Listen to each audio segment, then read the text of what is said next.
د مرقتي ځانګړې ناره یا شعار موږ په میدان کې څوک ژوندي نه نیسو ځکه هلته څوک ژوندي نه پاتې کیږي. دا د ګوریلا یا مرقتي ځانګړې ناره یا شعار دی. دا ډله یا قطعه نوې جوړه شوې، مخکې 200 سرتیري لرل، خو اوس مهال یې شمېر میاشت په میاشت ډیریږي. د مرګ ډله یا قطعه له نورو ټولو ډلو یا قطعو څخه ځانګړې ده. سرتیري لومړی له پوځ څخه ځانګړي ځواک ته او بیا له ځانګړو ځواکونو څخه دې ډلې یا قطعې ته ټاکل شوي.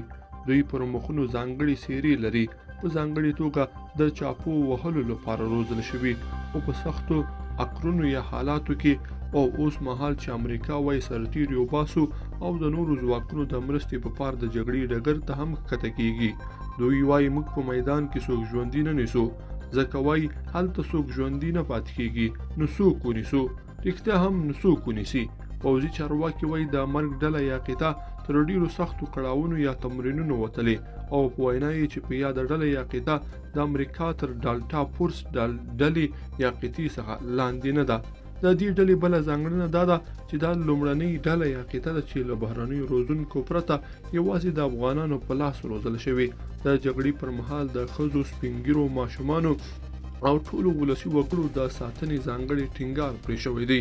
د دې ډلې یا قطعې لپاره نور سرتیري هم روزل کیږي. یاده دې وي چې ولسمشر غني په خپله تیره او روانه واکمنۍ کې ډیر ټینګار د هیواد د امنیتي او دفاعي ځواکونو پر روزنه او ډیرونه کړی دی. د همدې په پارې د لوړ پوځ سربلندوي هم په خپل لاس کې اخیستې. په پولیسو، پوځ او ځانګړو ځواکونو کې ځانګړې ډلې یا قطعې رامنځته کړي دي چې د سیمې په کچه روزنه ورکړل شوې. افغان ځواکونه وایي بهرني ځواکونه دې ووځي، دا ځل پرېښه نه ورکوو چې د نویمو کلونو لوبه بیا تکرار شي. لیدونکو په دې هیله چې دغه مطلب به مو تر پایه لیدلی وي.